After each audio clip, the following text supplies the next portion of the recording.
नमस्कार साथियों। तो आज है 11 फरवरी 2026। दोस्तों, बात करेंगे इस वीडियो में कुछ इंपॉर्टेंट कंपनी की शेयर्स के ऊपर, कुछ इंपॉर्टेंट अपडेट्स है, कुछ इंपॉर्टेंट न्यूज़ है। तो चलिए एक एक करके कवर करते हैं। तो सबसे पहले हम बात करेंगे एक स्मॉल कैप कंपनी जिसका नाम है डेल्फी वर्ल्ड मनी लिमिटेड। अच्छा, वैसे तो शेयर आज क्लोजिंग दिया 234 रुपए 89 पैसे पे, लगभग 2.10% गेनिंग के साथ। बाय द वे, कंपनी कुछ टाइम पहले अपने शेयर होल्डर के लिए, क्या आपको पता है, स्टॉक स्प्लिट के साथ साथ बोनस शेयर का भी इशू किया था। अच्छा, कंपनी यहाँ पे बोनस इशू किया था 2:1 रेशो में, और स्टॉक स्प्लिट इशू किया था 1:5 रेशो में, जिसका एक्स डेट देखते देखते नजदीक पहुंच चुका है। कब है? परसों, मतलब 13 तारीख को। तो मतलब एज पर एक्स डेट आप अगर कल मतलब 12 फरवरी खरीद लिया तो आप एलिजिबल बन जाएंगे ये बोनस प्लस स्प्लिट दोनों ही एक साथ पाने के लिए। अच्छा, इसका ब्रेकडाउन भी एकदम सरल भाषा में आपको मैं समझा देता हूँ, ठीक है? एकदम ईजी है, ध्यान से सुनना।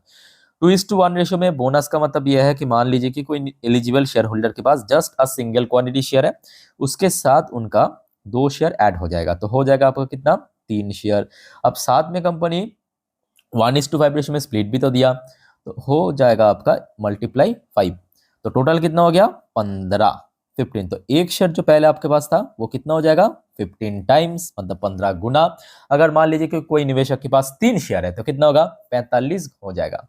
3 शेयर बढ़ के 45 हो जाएगा, जो भी है उसका 15 टाइम्स हो जाएगा, ठीक है? बट उसके साथ साथ ये भी फैक्ट है कि परसों, मतलब आपके शुक्रवार के दिन, इसका जो शेयर प्राइस है ना, 15 भाग की एक भाग में बढ़ जाएगा, क्योंकि एडजस्टमेंट होगा ना।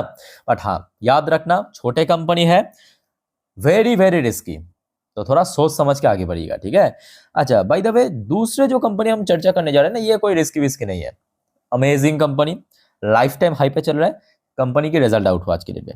चलिए देख लेते हैं अशोक लैंड की परफॉर्मेंस कैसा हुआ। देखिए, अच्छा, अशोक लेलैंड की इस बार इनकम की सेगमेंट मैसिव ग्रोथ देखने को मिला, 14,830 करोड़। तो कंपनी निराश नहीं किया, एक्सीलेंट कंपनी। जैसा मतलब कंपनी की परफॉर्मेंस अक्सर होता है वैसा ही हुआ।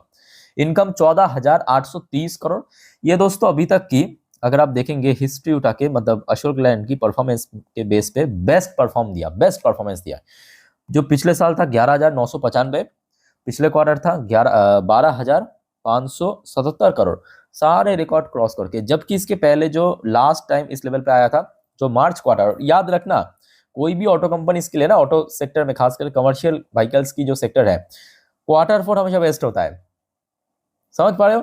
तो आप देख सकते हो लास्ट ईयर क्वार्टर 4 में 14,696 करोड़ की इनकम जनरेट किया था। ये तब तक की बेस्ट था, ठीक है? और ये जो पुराने बेस्ट, उसको क्रॉस करके एक नया बेस्ट बनाया। अच्छा, उसके साथ साथ कंपनी इस बार operational profit margin same to same 19%, कोई यहाँ पे कॉम्प्रोमाइज नहीं किया। बट एक जगह पे दोस्तों थोड़ा सा चूक हुआ है, मैं कहूंगा ये कंपनी की वजह से नहीं है, ये मोस्टली आज की डेट में 70% कंपनी के हो रहा है लेबर कोड रिफॉर्म की वजह से, है ना? बट वन टाइम है, मतलब एक ही बार होगा, ठीक है? सो या तो एक्सेप्शनल आइटम में लॉस हो रहा है, या तो इनकम ड्रॉप हो रहा है। अशोक लैंड की यहाँ पे 140 करोड़ की नुकसान हुआ, बट कोई दिक्कत नहीं है, क्योंकि कंपनी का नाम जब अशोक लैंड है, ठीक है, कंपनी की प्रॉफिट जो है, हो सकता है कि कंपनी की इनकम जैसा ग्रो नहीं कर पाया, बट कुछ हद तक तो ग्रोथ कंपनी रख दिया। यहाँ पे 862 करोड़ की नेट प्रॉफिट कंपनी जनरेट किया, जो कि पिछले साल था 820 करोड़, पिछले क्वार्टर में था 820 करोड़। तो क्लियर हो चुका है। तो कंपनी के एक्चुअली लेबर कोड रिफॉर्म की वजह से जो एक्सेप्शनल लॉस हुआ, उस वजह से एक्चुअली प्रॉफिट उतना मैसिव रेट में ग्रो नहीं कर पाया जितना इनकम ग्रो किया, ठीक है? तो ये इस जगह पे थोड़ा सा लाइक हुआ। अदरवाइज मैं कहूँगा कंपनी की परफॉर्मेंस में तो कोई यहाँ पे डाउट नहीं है, बहुत अच्छा परफॉर्म पहले भी किया था, आज भी किया है, और आई थिंक कि फ्यूचर में भी करेगा, ठीक है? तो कल इसको नजर रखना। और शेयर तो अपना लाइफ टाइम हाई पे चल रहा है, तो अलग से बताने की जरूरत नहीं है। अच्छा, नेक्स्ट हम बात करेंगे महिंद्रा एंड महिंद्रा, टाटा मोटर्स की स्ट्रॉन्ग कंपेटिटर, निफ्टी 50 की एक बहुत ही वैल्यूएबल कंपनी, इवन अपने सेक्टर का भी टॉप कंपनी है महिंद्रा। महिंद्रा की परफॉर्मेंस देखिए कैसा हुआ। दिसंबर 2025 करेंट क्वार्टर में कंपनी की इनकम ही हुआ है 52,100 करोड़ रुपए। पिछले जितने भी रिकॉर्ड था सब वहीं धरे के धरे रह गया। ये देखिए, पिछले साल कंपनी की इनकम था 41,470 करोड़। भाई क्या गेन किया है! मतलब अक्सर होता है ना कि कंपनी जैसे जैसे बड़ा होता जाता है, कंपनी की ग्रोथ रेट ना थोड़ा कम स्लो हो जाता है, अक्सर आपने देखा। बट महिंद्रा की केस में ऑपोजिट हो रहा है। भाई कंपनी जितना बड़ा होता जा रहा है, उतना ही मैसिव रेट में ग्रो कर रहा है। ये देखिए, क्वार्टरली बेस पे कहाँ 46,106 करोड़, कहाँ 52। ऑब्वियसली देखिए, इसके पीछे एक बहुत बड़ी, मैं कहूँगा, कारण ये भी है, सितंबर में जो जीएसटी रिफॉर्म हुआ उस वजह से, ये भी फैक्ट है। और मार्जिन की बात करें 20% ईयरली बेस पे सेम है, क्वार्टरली बेस पे अलग से 1% बढ़ गया, और जिसके कारण कंपनी की नेट प्रॉफिट देखिए रिकॉर्ड रिकॉर्ड, मतलब इस लेवल पे कंपनी आया ही नहीं था पिछले कुछ मतलब कंपनी की रिकॉर्ड उठा के देखिए 5021 करोड़ की प्रॉफिट जनरेट किया, जो कि पिछले साल था 3624, पिछले क्वार्टर में था 3964 करोड़। तो उस हिसाब से जो इसकी अर्निंग पर शेयर ईपीएस वो भी बढ़ गया। बस अभी चाहिए तो ब्रोकरेज फर्म की तरफ से बढ़िया रेटिंग टारगेट, अगर कल सुबह सुबह ठीक ठाक मिल गया तो आराम से शेयर दोस्तों नेक्स्ट कुछ हफ्तों में या तो महीनों पे आप कह सकते हो 4000 भी क्रॉस करके निकल सकता है। ठीक है, तो महिंद्रा एंड अशोक लैंड ये कल के लिए बहुत वाइटल कंपनी है, इसको वो नजर जरूर रखना। भाई देखो दोस्तों, आज वैसे तो और भी बहुत सारे कंपनी के रिजल्ट आउट हुआ है, ऑलरेडी आपको मैं पिछले 2 वीडियो में थोड़ा थोड़ा करके दे चुका हूँ अपडेट। ठीक है, एक बार देख के जरूर आइए। भाई देखो दोस्तों, रिजल्ट की जब बात हो ही रहा है, कल याद रखना कल 12 तारीख, सॉरी कल, हाँ कल 12 तारीख, कल 12 तारीख एचएल की क्वार्टर 3 की रिजल्ट आउट होगा, साथ में कंपनी डिविडेंड भी पे करेगा।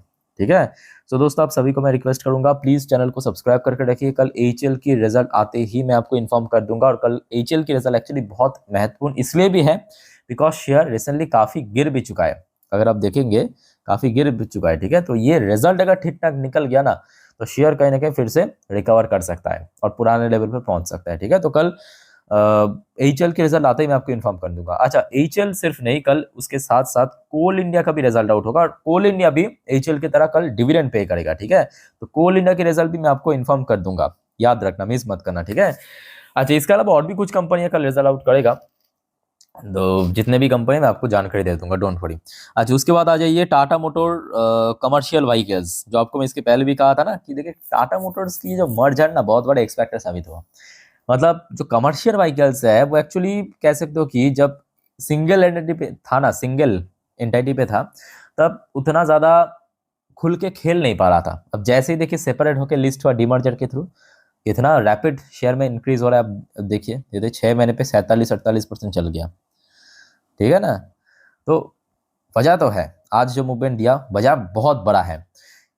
इंडोनेशियन यूनिट के मतलब जो टाटा मोटर्स की एक इंडोनेशियन सब्सिडरी है, वहां से मतलब इंडोनेशिया से एक मैसिव ऑर्डर मिला। कितना मैसिव ऑर्डर मिला पता है? 70,000 कमर्शियल व्हीकल सप्लाई करना पड़ेगा। 70,000, कितना? 70,000, 70,000 कमर्शियल व्हीकल्स से मतलब सप्लाई करना पड़ेगा। तो जिस वजह से शेयर में आज बहुत अच्छा गेनिंग हुआ, और आई थिंक कि शेयर अभी रुकेगा नहीं। और कंपनी वैसे तो अच्छी कंपनी है, और आज जहाँ पे शेयर इंट्राडे बोलना भी गलत होगा, actually life time high, fresh high touch किया लगभग 500 के रेंज पे। तो कहीं ना कहीं 500 के रेंज अगर ठीक ठाक ब्रेकआउट कर लिया, ठीक है, तो मे भी शेयर आगे भी ऊपर बढ़ सकता है, तो इसको वो नजर रखना। और मोस्टली चांस है कि शेयर अभी नीचे आने का चांस तो काफी कम है, और नीचे आ भी गया तो जनवरी महीने पे जहाँ पे थोड़ा बहुत हडल फेस किया था, याद रखना 470 से लेके 475 इस रेंज पे एक अच्छा सपोर्ट भी है। ओके, मतलब नियर टर्म बेसिस पे। अच्छा चलिए दोस्तों, आईपीओस की जीएमपी फटाफट देख लेते हैं, जितने भी अनलिस्टेड आईपीओ अभी है मार्केट में। अच्छा, जैसे कि फ्रैक्टल इंडस्ट्री 3.24% की प्रीमियम, फ्रैक्टल एनालिटिक्स 0.22% की प्रीमियम, ए फाइनेंस 0.27% की प्रीमियम चल रहा है, बायोपोल केमिकल 3.70% की प्रीमियम। अच्छा बाकी सब लिस्ट हो चुका है, चलो बहुत बढ़िया। अच्छा दोस्तों आगे बढ़ते हैं नेक्स्ट टॉपिक पे, पर उसके पहले आप सभी को रिक्वेस्ट करूंगा, अगर आपको वीडियो भी तक अच्छा लगा, इन्फॉर्मेटिव लगा, प्लीज वीडियो को लाइक करना, और प्लीज दोस्तों चैनल को सब्सक्राइब करके जरूर रखना, ऐसे इन्फॉर्मेटिव वीडियो हर रोज हर वक्त पाने के लिए। और याद रखना मेरे प्यारे साथियों, जो नेक्स्ट वीडियो आएगा इस चैनल पे, मतलब रात की 10:30 की वीडियो, उसको देखना मत भूलना, जिस पर हम नेक्स्ट डे मार्केट प्रेडिक्शन, कल मार्केट किस तरह मूव कर सकता है, Nifty bank Nifty detail analysis, support resistance, आज पूरे दिन की जितने भी इंपॉर्टेंट अपडेट है मार्केट से रिलेटेड सब इकट्ठा करके यहाँ पे डाल दे दूंगा। ठीक है, इस वीडियो में, तो इस वीडियो को देखना मत भूलना, और प्लीज चैनल को सब्सक्राइब भी करके रखना। अच्छा अब आ जाइए संबर्धना मदरसन इंटरनेशनल लिमिटेड। वैसे तो ओपनिंग बहुत तगड़ा था, अनफॉर्चुनेटली बैड लक की सस्टेन नहीं कर पाया। ठीक है, लास्ट डे कंपनी की रिजल्ट आउट हुआ था, रिजल्ट देखिए बहुत ही बढ़िया था, जिसके बेस पे आज कुछ बड़े ब्रोकरेज फर्म की तरफ से कंपनी को काफी तारीफ मिला है, मतलब अच्छा खासा रेटिंग एंड टारगेट दिया है। चलिए फटाफट मैं आपको दिखा देता हूँ कौन से ब्रोकरेज ने क्या रेटिंग टारगेट दिया है। अच्छा, सबसे पहले मोतीलाल ओसवाल। मोतीलाल ओसवाल ने 148 रुपए की टारगेट दिया, चलो बहुत बढ़िया। अच्छा, नोमुरा। नोमुरा ने टारगेट बढ़ा दिया, पहले दिया था 127 की टारगेट, आज उसको बदल के 140 की टारगेट दिया विथ बाई रेटिंग। फिर आ जाइए आपके सिटी। सिटी ने यहाँ पे काफी कंजूसी किया, सिटी ने सेल करने की रेटिंग दिया है और टारगेट प्राइस दिया 95 का, जिसका चांस बहुत कम है इस लेवल पे आने का, है ना। तो ये कुछ रेटिंग एंड टारगेट आया है आपके संवर्धना मदरसन की परफॉर्मेंस के बेस पे। लेट्स सी क्या होता है। अब देखिए शेयर हो सकता है कि आज अपना 52 वीक हाई टच जरूर किया है, बट अभी भी इसका जो लाइफ टाइम हाई है जो शेयर टच की 2024 में, लगभग 140 से 145 से लेके 150 का रेंज, इस रेंज पे पहुंचना अभी बाकी है।